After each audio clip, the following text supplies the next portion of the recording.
آیت نمبر 5.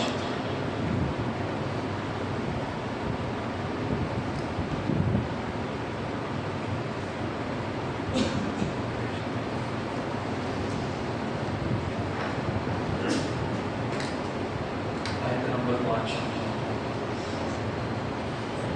اعوذ باللہ من الشیطان الرجیم. بسم اللہ الرحمن الرحیم.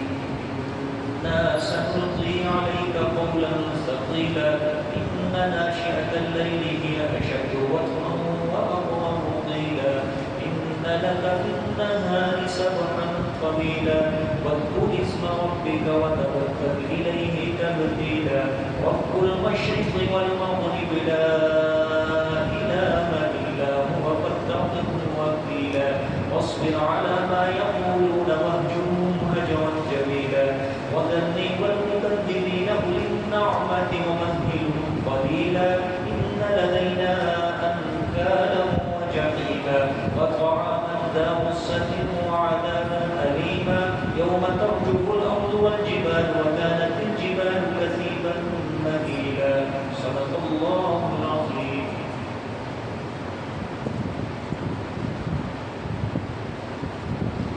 گزشتہ آیات میں اللہ پاک نے آپ صلی اللہ علیہ وسلم کو مخاطب کر کے فرمایا کیا کمری روکنے والے رات کو کھڑا ہو اور رات کا کچھ حصہ اللہ کے آگے کھڑے ہو کر قیام کرو، تہجد پڑھو. اور تہجد میں مقصود کیا ہے؟ وَرَتِّلِ الْقُرْآنَ تَرْتِيلًا، قرآن پاک کی تلاوت کرنی ہے اور ٹھہر ٹھہر کر تلاوت کرنی ہے. ترتیل اس کا لغوی معنی کل آپ کو میں نے سمجھا دیا تھا کہ ہر لفظ کو سہولت کے ساتھ اور استقامت کے ساتھ منہ سے نکالنا ہے کہ ہر حرف سمجھ میں آئے. تکلف نہیں کرنا، مشقت نہیں کرنی، تکلیف نہیں کرنی، آسانی کے ساتھ کیا کرنی ہے؟ تلاوت کرنی ہے. اور پھر تلاوت کے 3 درجے: ترتیل، تدویر اور حدر. سب سے افضل درجہ جو ہے ترتیل ہے، جو قرآن پاک کو مطلوب ہے. یعنی ہر آیت کو پڑھ کے اس کو وقف کرنا، پھر اگلی آیت شروع کرنا، پھر اگلی آیت شروع کرنا. اس طرح ترتیل کے ساتھ قرآن پاک کو کیا کرنا ہے؟ پڑھنا ہے. اب آج کا سبق جہاں سے شروع ہو رہا ہے، یہاں سے اللہ پاک تہجد کی حکمتیں بیان کریں گے. کیا میرے پیغمبر ہم نے آپ کو تہجد کے لیے کیوں حکم دیا ہے؟ اب یہاں سے اللہ پاک کیا کریں گے؟ مصلحت کیا ہے، حکمت کیا ہے آپ کے لیے، وہ اللہ پاک کو یہاں سے بیان کریں گے. بعض حکمتیں صرف اور صرف آپ صلی اللہ علیہ وسلم کے لیے خاص ہوگی تہجد کی، اور بعض حکمتیں ایسے ہوں گی جس میں امت اور آپ صلی اللہ علیہ وسلم دونوں ہی مشتمل ہوں گے. سمجھ آئی؟ دونوں اس حکم کے اندر دونوں کے اوپر یہ حکم مشتمل ہوگا. یعنی امت کے لیے بھی وہ حکمت ہوگی اور آپ صلی اللہ علیہ وسلم کے لیے. اور بعض حکم ایسے ہیں کہ جو صرف آپ صلی اللہ علیہ وسلم کے لیے مخصوص ہیں. دیکھیں اِنَّا سَنُلْقِي عَلَيْكَ قَوْلًا ثَقِيلًا. اب یہ حکمت، پہلی حکمت بیان کی. فرمایا بے شک ان قریب ہم ڈالیں گے آپ پر، علیک آپ پر، قولا ثقیلا بھاری بات. ٹھیک ہے، بڑی بھاری بات. ثقیل کا مطلب ہوتا ہے بوجھ، بھاری. سمجھا دیا؟ تو اللہ نے فرمایا کہ ان قریب ہم ڈالیں گے آپ پر بھاری بوجھ. سمجھے؟ بھاری بوجھ سے مراد ہے جی قرآن پاک. یہ ثقیلا جو ہے اس سے مراد کیا ہے؟ قرآن پاک. یعنی قرآن پاک کے مضامین. کیا مطلب؟ جائز اور ناجائز ہوگا قرآن پاک میں، مسائل ہوں گے حلال اور حرام کے. اب طبعی طور پر قرآن پاک کے احکام کے اوپر مداومت اور مواظبت کے ساتھ عمل پیرا ہونا، اس کی پابندی کرنا، یہ مشکل کام ہے. باوجود اس کے کہ اللہ کسی کے لیے قرآن پاک کو آسان کر دے. ٹھیک ہے، اب مثال کے طور پہ قرآن پاک کے احکامات نازل ہوئے تو اب جس کا دل کے اندر کجی ہوگی، ٹیڑھا دل ہوگا، وہ تو قرآن پاک کے احکام سن کر کیا کہے گا؟ مجھ سے عمل نہیں ہوگا. لیکن جس کا دل اللہ پاک اپنے کلام کی طرف، قرآن پاک کی طرف پھیر دے، اس کے دل میں قرآن پاک کے احکام پر عمل کرنا بھی کیا ہے؟ آسان ہوگا. سمجھا گیا؟ ایک یہ مطلب ہے. دوسرا مطلب قرآن پاک کو ثقیل اللہ پاک نے آپ صلی اللہ علیہ وسلم کے لیے فرمایا کہ بھاری بوجھ ہم آپ کے اوپر ڈالنے والے ہیں. تو اس سے مراد وحی کی شدت اور خاص وزن بھی ہو سکتا ہے کہ جب آپ صلی اللہ علیہ وسلم پر وحی نازل ہوتی تھی آپ صلی اللہ علیہ وسلم کو ایک خاص قسم کا وزن محسوس ہوتا، شدت محسوس ہوتی. جس طرح کہ حضرت عائشہ صدیقہ رضی اللہ تعالیٰ عنہا روایت کرتی ہے، وہ فرماتی ہیں کہ آپ صلی اللہ علیہ وسلم کے اوپر سخت سردی کے موسم میں بھی جب وحی اترتی تھی تو آپ صلی اللہ علیہ وسلم کے پسینے سے، آپ صلی اللہ علیہ وسلم کے ماتھے سے پسینہ اترتا تھا، موتیوں کی طرح پسینہ چڑھتا تھا. یعنی اتنا وزن آپ صلی اللہ علیہ وسلم کے اوپر محسوس ہوتے کرتے تھے. اسی طرح روایات میں یہ بھی آتا ہے کہ جب آپ صلی اللہ علیہ وسلم مثال کے طور پہ اونٹنی کے اوپر سوار ہو کر سفر کر رہے ہیں کہیں تو اچانک وحی کا سلسلہ شروع ہو گیا، اونٹنی کے اوپر ہی وحی نازل ہونے لگ جاتی تھی. تو اونٹنی بھی وہ بوجھ مشکل برداشت کرتی تھی. صحابہ فرماتے ہیں یوں لگتا تھا جیسے ابھی اونٹنی کی ٹانگیں ٹوٹی. حالانکہ اتنا مضبوط جانور ہے، طاقتور جانور ہے، سمجھ آ گیا، لیکن پھر بھی وہ اونٹنی بھی وحی کی شدت سے کیا ہو جاتی تھی، کانپنے لگ جاتی تھی، اتنا وزن ہوتا تھا. سمجھ آ گئی. ایک تو ثقیل اس اعتبار سے بھی کہا گیا، اور دوسری علماء کرام نے ایک حکمت بھی بیان کی ہے تہجد کی. ایک حکمت یہاں لکھی ہے، فرمایا کہ دیکھو آپ صلی اللہ علیہ وسلم کو کہا جا رہا ہے کہ آپ تہجد پڑھیں، آپ کے اوپر ہم کیا ڈالیں گے؟ ایک بوجھ ڈالیں گے. اچھا، اس طرف بھی اشارہ ہے کہ نماز تہجد کا حکم اس لیے دیا کہ انسان مشقت اٹھانے کا عادی بن جائے. بات سمجھ میں آ رہی ہے کہ نہیں؟ انسان تکلیف اٹھانے کا، مشقت اٹھانے کا، مشکل سے مقابلہ کرنے کا کیا بن جائے؟ عادی بن جائے. سمجھ آ گئی؟ دیکھو نیند ہے، نیند سے اٹھنا آسان کام ہے، اور وہ بھی رات کی نیند، اور وہ بھی اس وقت جب نیند اپنے زور و شور پر ہوتی ہے، غلبہ ہوتا ہے پورا نیند کا. اکثر انسان ایسے کر لے پوری رات جاگ لیتا ہے لیکن جو بھی تہجد کا وقت شروع ہوتا ہے تو نیند آنی شروع ہو جاتی ہے. ہوتا ہے کہ نہیں اسی طرح؟ تو اب جب انسان رات کو سو رہا ہے، پہلے پہر سے سوتا وہ تہجد تک پہنچ رہا ہے، تو اس کے لیے تو کیا مطلب اتنا بھی کیا ہوگا مشکل، کیونکہ غلبہ ہے اس کا نیند کا اس وقت. تو جب وہ اپنے نفس کے خلاف ایک کام کر کے اپنی نیند سے بیدار ہوگا تو یہ کام کیا ہے؟ بڑا مشکل ہے. انسان کے اندر مشکلات سے، پریشانیوں سے کھیلنے کی انسان کی عادت بن جاتی ہے. مشقت اور پریشانیوں سے انسان کھیلنے لگ جاتا ہے، یعنی اس کے لیے یہ کوئی چیز مانے نہیں رکھتی. کوئی اس کے سامنے مشکل آ جائے، مشقت آ جائے، پریشانی آ جائے، اس کو وہ سر کے اوپر بوجھ نہیں لیتا. سمجھ آ رہی ہے نہیں بات؟ تو تہجد کی ایک یہ بھی حکمت ہے. آپ صلی اللہ علیہ وسلم کو کیوں حکم دیا جا رہا ہے؟ اب دیکھو اصل مسئلہ سمجھ. میرے پیغمبر، میں نے کل کو آپ کو سمجھائی تھی نا کہ ابتدا میں یہ صورت نازل ہوئی ہے. ابھی آپ صلی اللہ علیہ وسلم نے عالم اعلان مکہ مکرمہ والوں کو توحید کا نہیں اعلان کیا تھا، وہ بعد میں ہوا تھا. سمجھے کہ وہ بعد میں صفا پہاڑی پر چڑھے تھے تو سارے قبیلے والوں کو جمع کیا، پھر لا الہ الا اللہ کی اول آپ صلی اللہ علیہ وسلم نے چھپ چھپ کر ہی دعوت دی.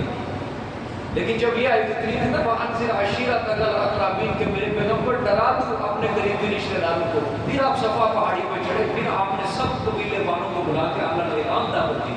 لیکن ابتدائی اسلام میں، ابتدائی وحی کے نزول میں آپ چھپ چھپ کر ایک بندے کو کسی گھر میں جا کے کوئی بازار کے اندر مل گیا اس کو اس طرح دعوت دیتے تھے. آپ سمجھاتے ہیں کہ نہیں؟ تو یہاں پہ آپ صلی اللہ علیہ وسلم کو کیوں کہا جا رہا ہے کہ تہجد پڑھنی آپ کے اوپر بھاری بوجھ ڈالنے والے ہیں؟ میرے پیغمبر، جب آپ نے عالم اعلان دعوت توحید کا کام کرنا ہے تو لوگوں نے آپ کے راستے کے اندر کانٹے بچھانے ہیں، بڑی بڑی مصیبتوں کا آپ کو سامنا کرنا پڑے گا. میرے پیغمبر، بڑے بڑے ظلم آپ کو سہنے پڑیں گے. اس لیے آپ تہجد پڑھ کے اپنے آپ کو ابھی سے مشقت اٹھانے کا عادی بنا لو تاکہ بعد میں کوئی مشکل پیش نہ آئے. بات سمجھ میں آ رہی ہے کہ یہاں پہ یہ حکمت اللہ پاک نے بیان کی ہے. دوسری چیز ایک اور یہاں پہ اسی کے متعلق اللہ نے سورۃ بنی اسرائیل کے اندر وہاں بھی آپ صلی اللہ علیہ وسلم کو حکم دیا ہے. اقیم الصلاۃ لدلوک الشمس الی غسق الليل وقرآن الفجر ان قرآن الفجر کان مشہودا. پانچ نمازوں کا حکم پھر آگے فتہجد بہ نافلۃ لک. میرے پیغمبر تہجد بھی پڑھو، یہ آپ کے لیے کیا ہے؟ زائد نماز آپ کے لیے فرض ہے.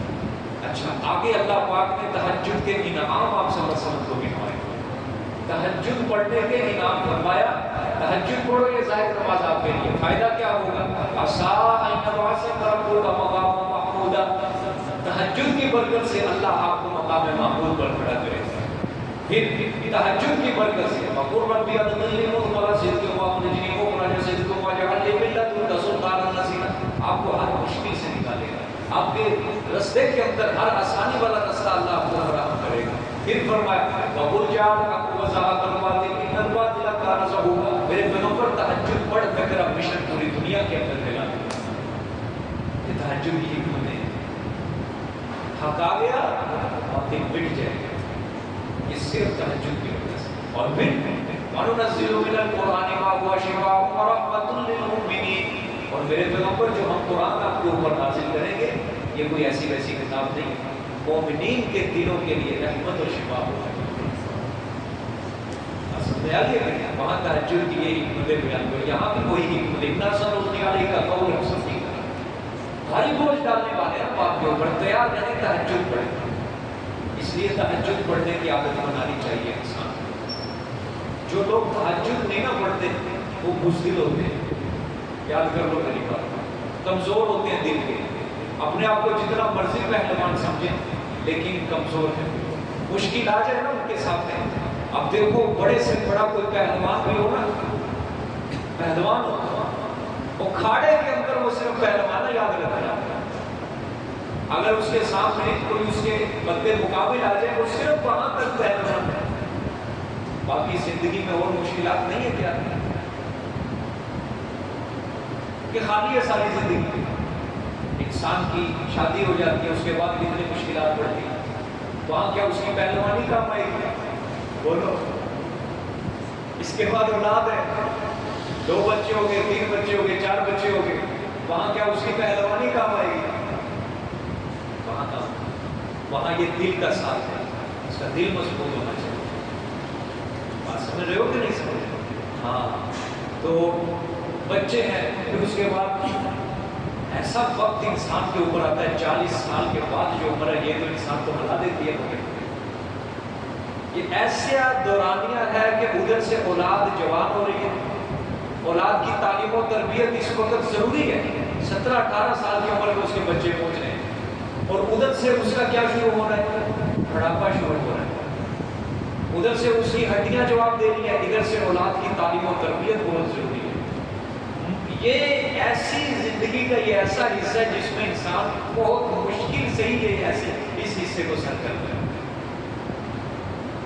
تو یہ ہوتی ہے اصل مشکلات۔ یہاں انسان کی پہلوانی کا یہاں پتہ چلتا ہے، یہاں کہ جب انسان صبر کو اپنے دل کے اندر جگہ دے اور فیصلے جب اللہ کے اوپر چھوڑتا ہے اور توکل اللہ کے اوپر کرتا ہے، اس انسان کو ہم بہادر کہتے ہیں، وگرنہ ہم اس کو بہادر نہیں کہتے، اس کو شجاع نہیں کہتے کہ جو کھاڑے کے اندر صرف پہلوان کو پہنچا دے، ٹھیک ہے، اس کی صرف یہ پہلوانی اس کھاڑے کی حد کرتے ہیں۔ اصل زندگی جو اللہ کے نزدیک قابل قبول ہے وہ یہی ہے کہ صبر کے ساتھ انسان کی زندگی میں جو مشکلات آتی ہیں اس سے لڑنے کے لیے تیار ہو جائے۔ جو انسان چلا ہی خواہشات کے راستے پر ہے، مثال کے طور پر کسی نے اپنے بچے کی تربیت ہی اس کی خواہشات پورا کرنے پر لگائی ہوئی، اب بچپن ہے، بچپن ختم ہوتا ہے جو ہی بچہ لڑکپن کے اندر آتا ہے، تو اس کا مطلب یہ تو نہیں ہے کہ ہم اپنے بچے کی جو بھی خواہشات ہے اس کے لیے آسانیاں پیدا کرتے جائیں، آپ کرتے جاؤ اس کی خواہشات کو پورا کرتے جاؤ، لیکن جب وہ کل جوانی میں آئے گا اس نے کہنا میرا بچپن میرا لڑکپن اسی طرح گزرا خواہشات میں، اگر اس بچے کے اوپر کوئی مشکل پیش آئے گی وہ بے صبرا ہو جائے گا، ساتھ چھوڑ دے گا، دوستوں کو جا کے بتائے گا میرے والدین غریب ہیں، میرے والدین مجھ سے یہ نہیں کرتے، مجھے خرچہ نہیں دیتے، مجھے ایسے نہیں کرتے، ایسے نہیں کرتے۔ انسان سمجھتا ہے کہ میری زندگی کی لائن صرف آخر دم تک ایک طرح کی رہے گی، جس طرح اللہ نے مجھے آج دولت مند رکھا ہوا، مرتے دم تک وہ 80 سال تک میں نے دولت مند ہی رہنا ہے، اس لیے جس طرح آج میں کہہ رہا ہوں میری اولاد کے اوپر بھی یہی ہر وقت یہی چیز رہے گی۔ بھئی آج کا سال ہو رہا ہے، اگلا سال ہو رہا ہے، تیسرا سال ہو رہا ہے، چوتھا ہو رہا ہے، پانچواں ہو رہا ہے، آنے والے وقت کا کس کو کیا پتا ہے کیا ہو جاتا ہے، اس لیے اپنی اولاد کو بھی مشکلات سے کھیلنے کی ٹریننگ دینی چاہیے، ان کے اوپر امتحان ڈالو، تاکہ ان کے آنے والی زندگی کے اندر ان کو بھی پتہ چلے کہ کس طرح مشکلات سے کھیلا جاتا ہے، کس طرح ہمارے والدین نے ہمیں زندگی گزارنا سکھایا ہے۔ چونکہ والدین دین سے دور ہیں، انہوں نے صرف یہی ایک چیز جو سمجھائی ہوئی ہے کہ اولاد کو صرف پالنا فرض ہے، بس ان کو شادی تک پہنچانا ہے کسی طریقے سے، اس کے بعد چھٹی ہے ہماری۔ حالانکہ اسلام ہماری شریعت اولاد کے پالنے میں پرورش میں بالکل قطعی یہ نظریہ نہیں دیتا۔ تربیت کس کو کہتے ہیں، پرورش کس کو کہتے ہیں؟ صرف پالنے کو کہتے ہیں۔ ہر چیز اس کو حد کمال تک پہنچانا ہے۔ سمجھ آ رہی ہے کہ بات؟ اس لیے حضرت فاطمہ نے مشکلات سہ سہ کے حضرت حسین کو نہیں پالا کہ جب یہ بچے جوانی کے اندر قدم رکھتے ہیں تو کتنی بڑی بڑی مشکلیں آتی ہیں، لیکن یہ بچے بے صبرے نہیں، اس طرح تربیت ہوتی ہے۔ تو تہجد جو ہے نا، تہجد انسان کو اپنانی چاہیے۔ ظاہری بات ہے اس نے ایک اپنے نفس کے خلاف کام کر کے اس نے اکیلے اٹھنا ہے، تہجد پڑھنی ہے اس کو۔ زندگی کے اندر کوئی بھی مشکل آئی تو انشاءاللہ العزیز اس مشکل کو عبور کرنے کے طریقے اللہ پاک اس کے لیے کھولتے رہتے ہیں۔ اللہ اس کو بہادر بنائیں گے، نڈر بنائیں گے اللہ پاک اس کو۔ تو اگر نہ یہی ہوتا ہے پھر جو تہجد نہیں پڑھتے پتہ کیا کرتے ہیں، مشکل آ گئی سر نیچے رکھ کے بیٹھ جاتے ہیں، پھر کیا کہتے ہیں، او یار پتہ نہیں کی بن گیا میرے نا مسئلہ، شکوے کرنے لگ جاتے ہیں۔ پھر لوگوں کو سنا سنا کے ترس اکٹھا کرتے ہیں لوگوں کا، یہ بھی میرے اوپر ترس کھائے، یہ بھی ترس کھائے، یہ بھی ترس کھائے، یہ بھی ترس کھائے، یہ بھی ترس کھائے، 100 لوگوں کو سناتے ہیں، اور پھر آخر میں کہتے ہیں اپنا غم پورا سنا کے آخر میں کہتے ہیں بس جی اللہ دے چھٹی ہے چنگی، اللہ دے چھٹی تسی سارے جہان کو تم نے اپنا غم سنا دیا اور اب کہتے ہو اللہ دے چھٹی ہے۔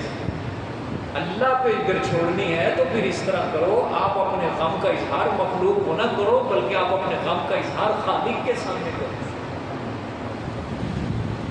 بات سمجھ میں آ رہی ہے کہ نہیں آ رہی؟ اس لیے تہجد کا اہتمام ہو، ورنہ آپ صلی اللہ علیہ وسلم کو دیکھو کیا کہا جا رہا ہے، میرے پیغمبر آپ کے لیے تہجد فرض ہے، سیدھی بات، آپ کے لیے بڑی بڑی مشکلات آنی ہیں اور آئی ہیں کہ نہیں؟ اللہ اکبر، فرمایا کسی نبی کے اوپر اتنی مشکلیں نہیں آئی جتنی مشکلیں مجھ پر ہیں، لیکن آخر دم تک صبر کا پلہ نہیں چھوڑا، صبر۔ آگے دیکھیں، ان ناشئۃ اللیل ہی اشد وطئا واقوم قیلا ان لک فی النہار سبحا طویلا، ان ناشئۃ اللیل، اس کو دیکھنا ہے۔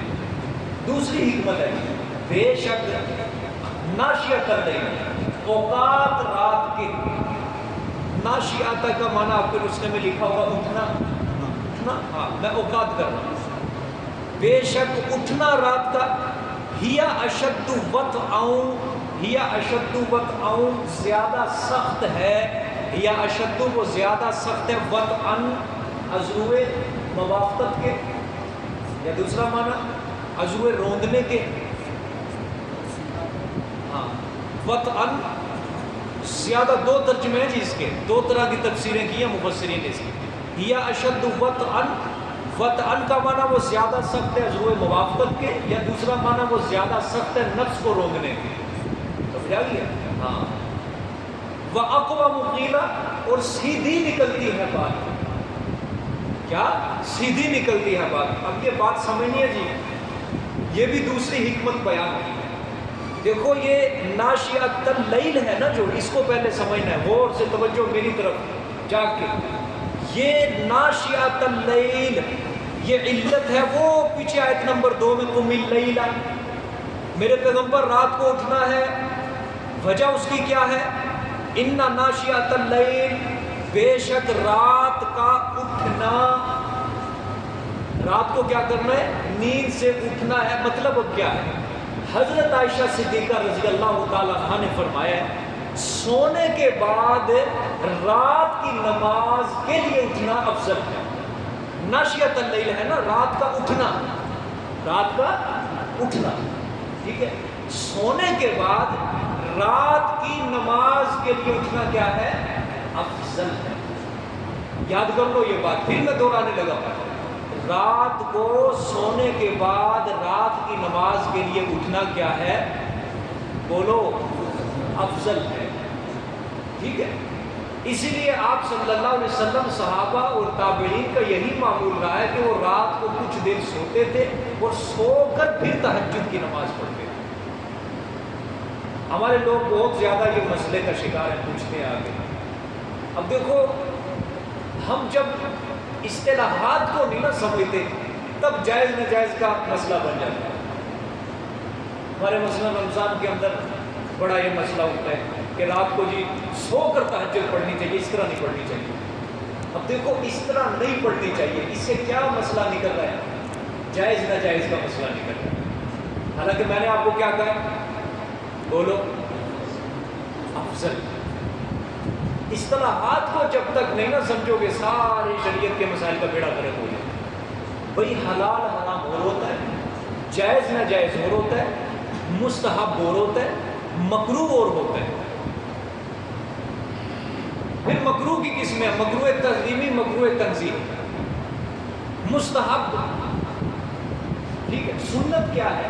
سنت کی دو قسمیں، سنت دائمی، سنت موقدہ، غیر موقدہ، واجب ہے، فرض ہے، حلال حرام ہے، جائز ناجائز ہے۔ کون سا مسئلہ کیا ہے جائز ہے، کون سا مسئلہ ناجائز ہے؟ جب تک اصطلاحات نہیں سمجھیں گے تو پھر شریعت کے مسئلے اس طرح کرتے ہیں۔ اب بھئی جو بندہ تہجد کی نماز اس طرح پڑھ رہا ہے کہ وہ سوتا نہیں ہے، تہجد پڑھ لیتا ہے، اس کا کیا مطلب؟ اس کی تہجد ہی نہیں ہوئی، قبول ہی نہیں ہوئی۔ تہجد کی نماز ہو گیا، سب کچھ ہو گیا، لیکن وہ جو سویا نہیں ہے نا، اس نے ایک افضل کام چھوڑا ہے، بس اتنی سی بات ہے۔ اس نے وہ افضل کام چھوڑا ہے۔ یعنی آپ صلی اللہ علیہ وسلم کا طریقہ کیا تھا کہ آپ سو کر اٹھ کر پھر تہجد کی نماز پڑھتے تھے۔ صحابہ کا بھی یہی معمول، امت کے ائمہ مفسرین، تابعین، تبع تابعین، یہی معمول کہ سو کر پھر اٹھنا ہے۔ کیوں؟ وجہ کیا ہے؟ میں نے وہی پیچھے جو بیان کیے کہ ایک بندہ جاگتا رہا ہے پوری رات، اس کے لیے تو تہجد آسان ہے پڑھنی، سمجھ آئی گی؟ مثال کے طور پہ 2 بج گئے، اس نے کہا چل یار تہجد پڑھ کے، یہ تو آسان تھا۔ ایک بندہ سو کر اٹھے گا، اصل تو نفس کے خلاف یہ ہے نا مجاہدہ، تو یہ چیز افضل ہے۔ سو کر اٹھ کے تہجد کی نماز پڑھنا یہ افضل طریقہ ہے، کوئی جائز ناجائز کا مسئلہ نہیں ہے کہ اگر کوئی نہ سویا تو اس کی تہجد کی نماز ہی نہیں ہوگی۔ سمجھ آ گئی جی بات؟ آگے دیکھیں۔ ہاں، یہ ناشیۃ اللیل سمجھ آ گیا؟ ہی اشد وطئا، اب اس کو سمجھیں۔ اس کے 2 مطلب ہیں، زیادہ، ہاں یعنی زیادہ سخت ہے ازروئے نفس کو روندنے کے، وطئا زیادہ سخت ہے ازروئے نفس کو روندنے کے۔ دوسرا معنی زیادہ سخت ہے ازروئے موافقت کے۔ 2 معنی ہوئے، پہلا معنی میں اس کے مطابق کرنے لگا۔ وطئا ہے نا، جو اس کی 2 قراتیں پڑھی گئی، ایک ہے وطئا، ایک پڑھا گیا اس کو وطاءً، عبداللہ ابن عباس نے اس کو یوں پڑھا ہے، وطاءً اور وطئا، دونوں کی تشریح کروں گا اور دونوں ہی زبردست۔ حکمت ہے نا تہجد، فرمایا پہلا ہے وطئا پڑھا گیا جو آپ کے نسخے کے اندر ہے۔ اس اعتبار سے مطلب یہ ہوگا کہ رات کی نماز نفس کشی اور نفس کو کچلنے کے اندر بڑی مددگار ہے۔ رات کی نماز جو ہے نفس کشی اور نفس کو کچلنے میں کیا ہے؟ بڑی ہی مددگار ہے، کہ یعنی نفس کو قابو میں رکھنا اور ناجائز خواہشات سے انسان اس کے اوپر عمل کرنے سے بچا رہتا ہے۔ رات کی نماز کیا ہے؟ نفس کو کچلنے کے اندر، روندنے کے اندر بڑی معین اور مددگار ہے۔ ایک حکمت تہجد کی ہے، سمجھ آ لیجیے بات آپ سب کو؟ ہاں، ہی اشد، اشد کا لفظ ہے، سبحان اللہ۔ تہجد کا اللہ فرما رہے اتنا فائدہ ہے کہ آپ اپنے ناجائز خواہشات سے بچ سکتے ہیں۔ تہجد کا اتنا فائدہ ہے کہ آپ گناہوں سے بچ سکتے ہیں۔ تہجد کا اتنا فائدہ ہے اللہ کی نافرمانی سے آپ بچ سکتے ہیں۔ کیوں جی؟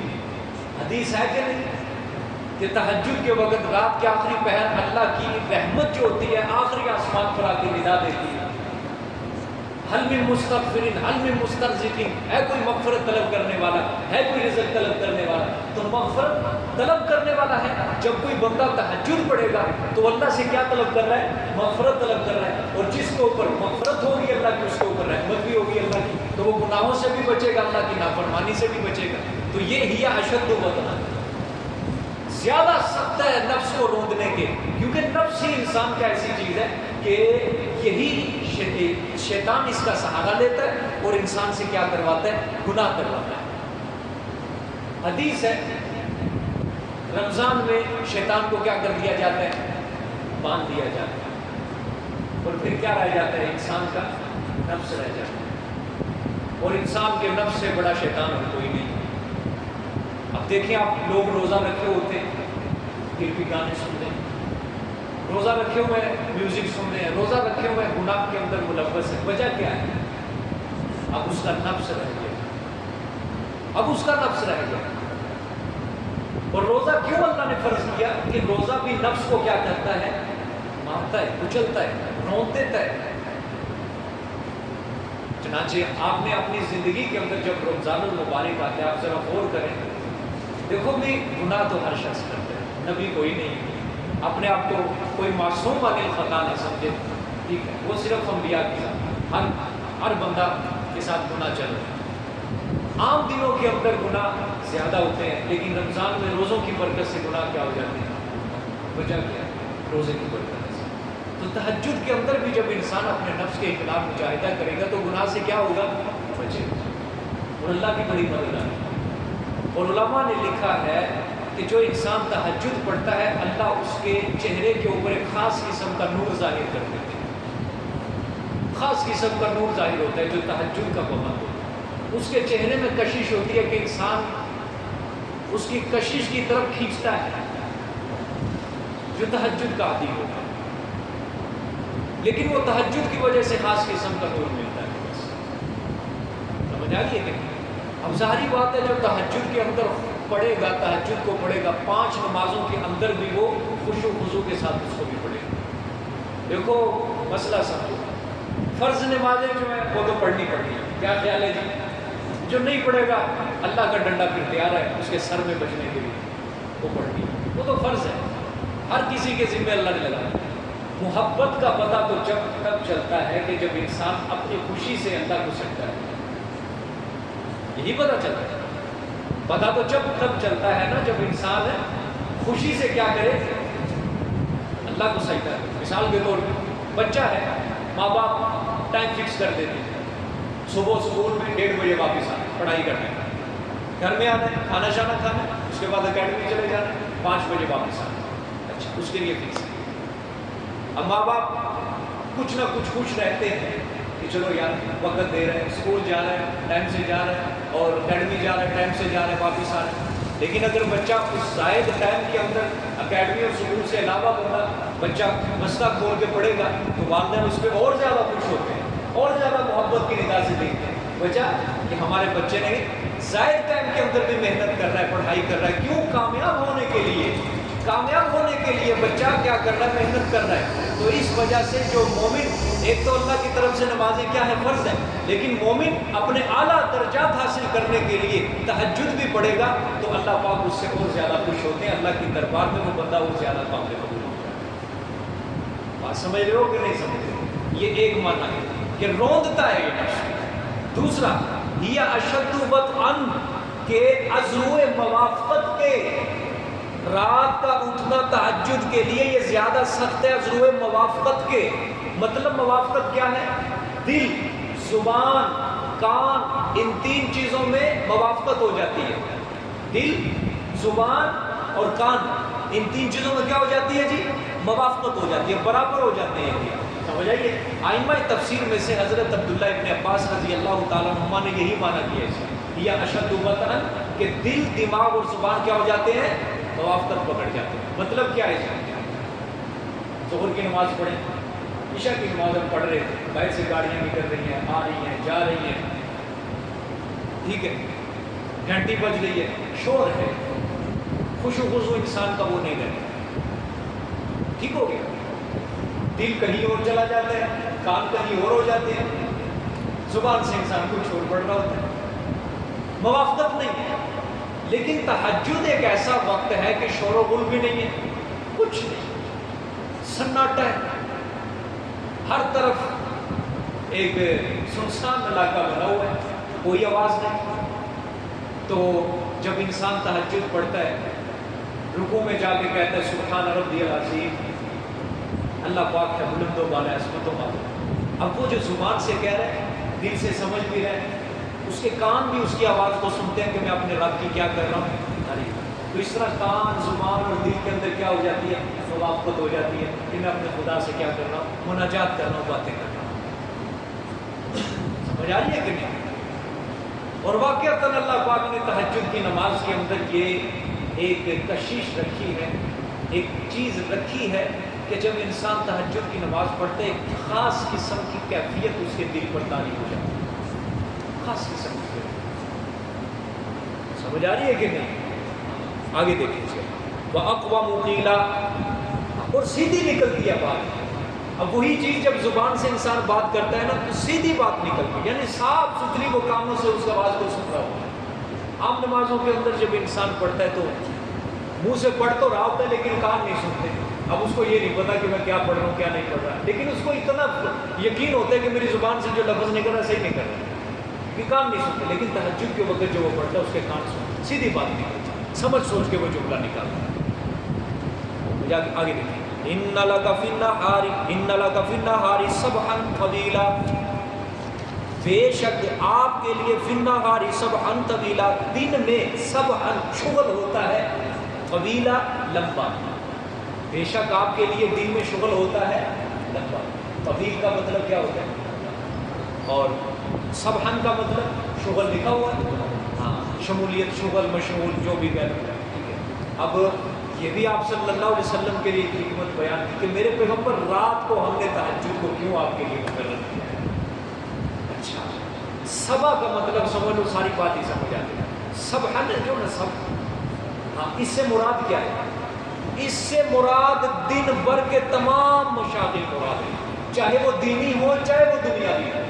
مطلب تعلیم، ٹھیک ہو گیا، تبلیغ، اسی طرح اصلاح خلق یا معاشی استحکام کے لیے چہل پہل، یہ دنیاوی اغراض جو بھی کریں وہ سب سبحً کے اندر شامل۔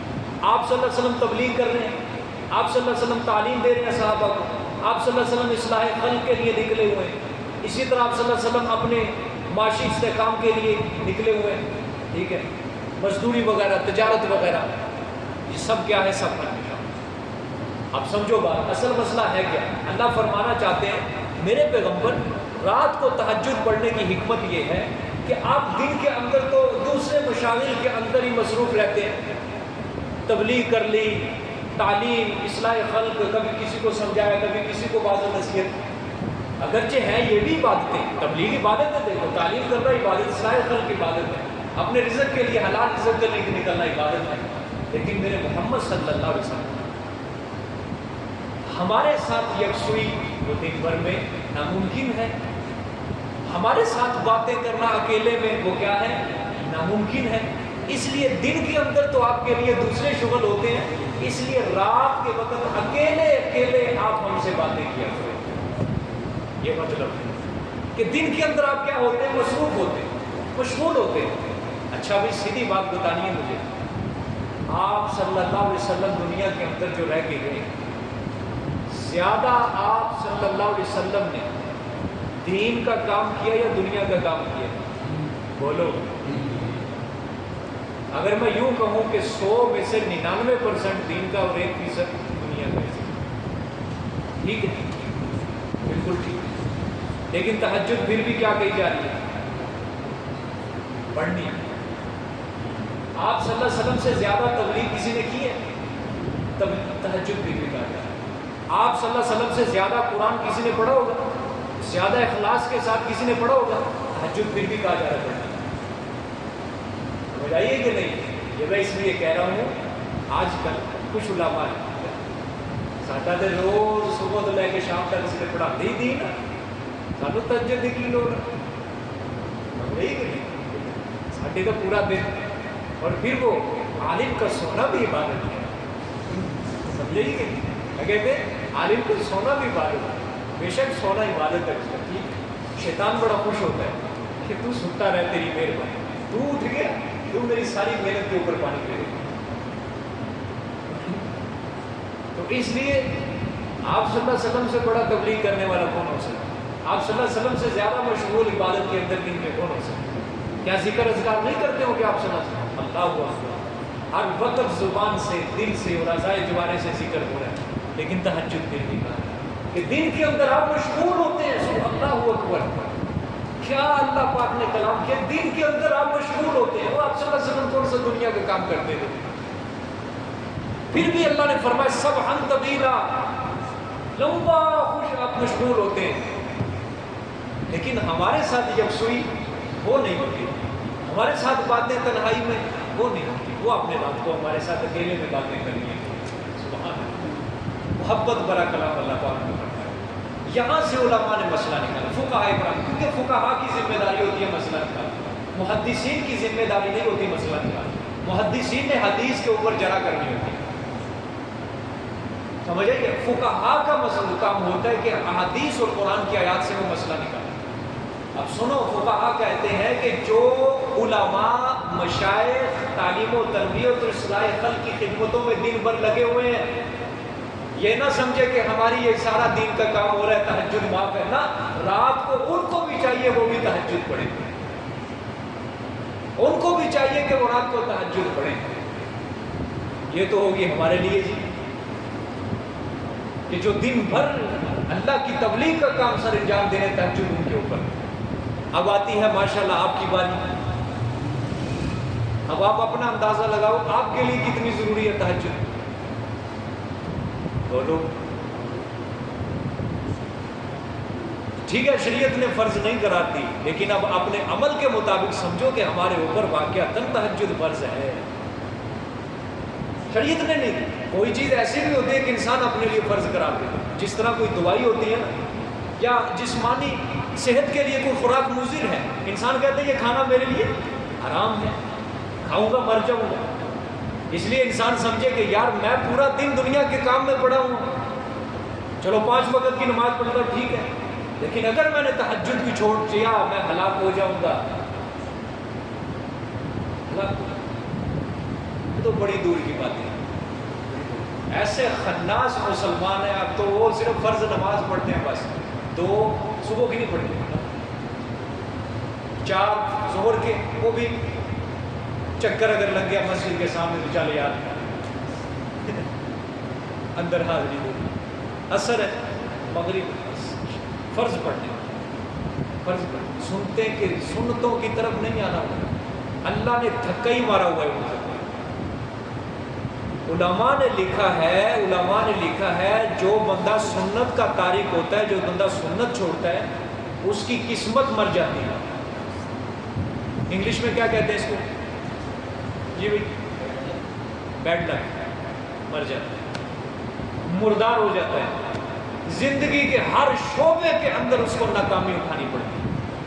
سنتوں کا تاریخ زندگی کے ہر شعبہ، ہر لائن کے اندر وہ ناکام ہی منہ کالا کرا کے نکلے گا وہاں سے جو سنتے چھوڑ جائے. قسمت کمزور، بیڈ لک، مردار ہو جاتا ہے اس میں. اور جو بندہ سنتوں کا پابند ہوتا ہے اس کی قسمت بڑی اچھی ہوتی ہے. یعنی کسی کو کہتا ہے اللہ اس کے نامہ اعمال میں لاٹری لکھ دیتا ہے، جہاں بھی جاتا ہے وہ آسودہ حال ہو کے نکلتا ہے، جہاں بھی جاتا ہے کامیاب ہو کے نکلتا ہے. دوسری چیز، جو بندہ سنت کو بغیر گزر کے چھوڑے گا سخت گناہ گار ہوگا. اگر مسئلے کی روح سے بات کریں، سنت کو چھوڑے گا کیا ہوگا؟ سخت گناہ گار ہوگا. اور یہ وہ سنتے ہیں جو موقدہ ہے، غیر موقدہ پڑھ لو ثواب ہے، نہ پڑھو گناہ. موقدہ مثلا فجر کی 2 سنتے، اچھا سب سے زیادہ تاکید فجر کی سنتے ہیں، سب سے زیادہ. پھر مغرب کے بعد 2 ہے، پھر ظہر کے بعد 2 ہے، پھر عشاء کے بعد 2 سنتے. اس طرح ترتیب ہے. موقدہ سنتے چھوڑنے والا گناہ گار انسان. دوسری بات، تیسری بات، جو بندہ سنت کا تارک ہوتا ہے قیامت والے دن اس کو حضور صلی اللہ علیہ وسلم کی سفارش نصیب نہیں ہوتی. کیونکہ سنت کس کا فعل ہے؟ حضور صلی اللہ علیہ وسلم. آپ صلی اللہ علیہ وسلم نے خوشی سے اس کے اوپر مداومت اختیار کی، اللہ کے لیے نماز پڑھی، اور امت کے اوپر بھی یہ ضروری ہوگی. لہذا جو بندہ سنت نہیں پڑھے گا تو قیامت والے دن حضور صلی اللہ علیہ وسلم کی سفارش سے کیا ہو جائے گا؟ پکا پکا. 3 نقصان ہے اس میں، ہاں 2 نقصان ہے، ایک فائدہ ہے۔ اور سنت کا جو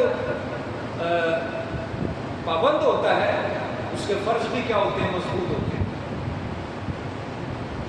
فرضوں کے اوپر آ گئی ہے دنیا، فرضوں، یہ تو اللہ کا شکر ادا کرو کہ فرض نماز جماعت کے ساتھ ہو رہی ہے، اگر یہ جماعت کے ساتھ نہ ہوتی فرض بھی کرے، یہ مسجد ویران ہو جاتی، یہاں پہ آپ نے کسی نے ترجمہ بھی نہیں پڑھنے آنا، گھر میں نماز پڑھو بس۔ تو یہ نماز کا جو وجود ہے کس لیے بخشا ہوا ہے؟ اس میں اکٹھے ہو کے اجتماعیت ہے مسلمانوں، سنتوں کا وجود کیوں ختم ہوتا جا رہا ہے؟ وہاں جماعت کے ساتھ نماز نہیں، لوگ کہتے ہیں چھٹوں پر کی کرنا پڑے گا، چھٹوں پر نہ کرو، یہ قیامت والے دن پتہ چلے گا، قیامت والے دن جب حضور صلی اللہ علیہ وسلم کے سامنا ہوگا، پھر وہاں پہ آپ کیا اپنے نامہ اعمال کے اندر سنتیں نہیں ہوں گی، ساری بات ہے ہاتھ میں ہوگا نا، فَأَمَّا مَنْ أُوتِيَ كِتَابَهُ بِيَمِينِهِ، جس کا نامہ اعمال اس کے دائیں ہاتھ میں دیا جائے گا، فَيَقُولُ هَاؤْمُ اقْرَءُوا كِتَابِيَهْ، اپنے ساتھ والوں کو، قریب والوں کو خوشی سے کہے گا، میرا اعمال نامہ پڑھ، سبحان اللہ، اتنا پیارا اعمال نامہ، وہ میں نے تو اللہ کو منایا۔ لیکن وَأَمَّا مَنْ أُوتِيَ كِتَابَهُ بِشِمَالِهِ، جس کا اعمال نامہ بائیں ہاتھ کے اندر ملے گا، کیا ہے جی؟ اللہ نے فرمایا کیا کہے گا وہ؟ کاش میرا اعمال نامہ مجھے نہ ملتا، کاش مجھے نہ دیا جاتا، میرا حساب ہی نہ ہوتا، موت ہی میرے لیے فیصلہ کر جاتی، میں کیوں دوبارہ زندہ کیا گیا ہوں، مر ہی جاتا پکا پکا۔ اپنے نامہ اعمال کے اندر کسی نیکی کو محروم نہ رکھو۔ مسجد میں آتے ہو، اللہ توفیق دیتا ہے اگر آنے کی، تو نماز جس طرح پڑھنے کا حق ہے اس طرح پڑھو۔ اللہ نے قرآن میں اقرا الصلاۃ نہیں کہا کہ نماز پڑھو، اللہ نے فرمایا اقیموا الصلاۃ، نماز قائم کرو۔ پڑھنے اور قائم کرنے میں زمین آسمان کا فرق ہے، پڑھنا یہی ہے کہ فرض نماز انسان پڑھے اور گھر چلا جائے، اور قائم کرنے کا مطلب یہ ہے کہ فرض، سنتیں، مستحب سب کچھ اس کا آداب ملحوظ خاطر رکھ کے وہ انسان اللہ کے کاغذ کے اندر مومن لکھا جاتا ہے کہ اس نے نماز پڑھنے کا حق ادا کر دیا۔